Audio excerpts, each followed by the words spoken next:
ಕೆಲವು ಸರ್ಕಾರದಲ್ಲಿರೋ ಬ್ಲ್ಯಾಕ್ ಮಂತ್ರಿಗಳು, ಬ್ಲ್ಯಾಕ್ ರಾಜಕಾರಣಿಗಳು ಮೈಕ್ರೋ ಫೈನಾನ್ಸ್ ಅಂತ ಒಂದು ಫೈನಾನ್ಸ್ಗಳನ್ನ ಹುಟ್ಟಾಕಿದ್ದಾರೆ.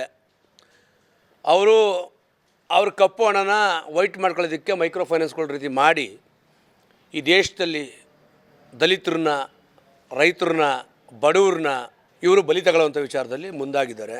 ಆ ಒಂದು ಬ್ಲ್ಯಾಕ್ ಮನಿಗಳನ್ನ ವೈಟ್ ಮಾಡ್ಕೊಳ್ಳೋದಕ್ಕೆ ಈ ಥರ ಖಾಸಗಿ ಫೈನಾನ್ಸ್ಗಳು ಮಾಡಿದ್ದಾರೆ.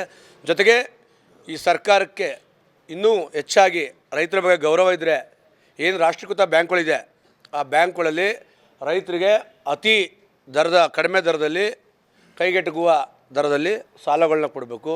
ಏನಾರು ಮೈಕ್ರೋ ಫೈನಾನ್ಸ್ ಹಾವಳಿಯಿಂದ ಅವನು ಆತ್ಮಹತ್ಯೆ ಮಾಡ್ಕೊಂಡ ಅಂತಂದರೆ ಯಾವ ಫೈನಾನ್ಸಿಂದ ದುಡ್ಡು ತಗೊಂಡಿರ್ತಾರೆ ಆ ಫೈನಾನ್ಸಿಂದ 25 ಲಕ್ಷದಿಂದ 50 ಲಕ್ಷದವರೆಗೆ ಪರಿಹಾರವನ್ನು ಕೊಡಿಸ್ಬೇಕು. ಈ ಸರ್ಕಾರ ಮುಂದಾಗಬೇಕು.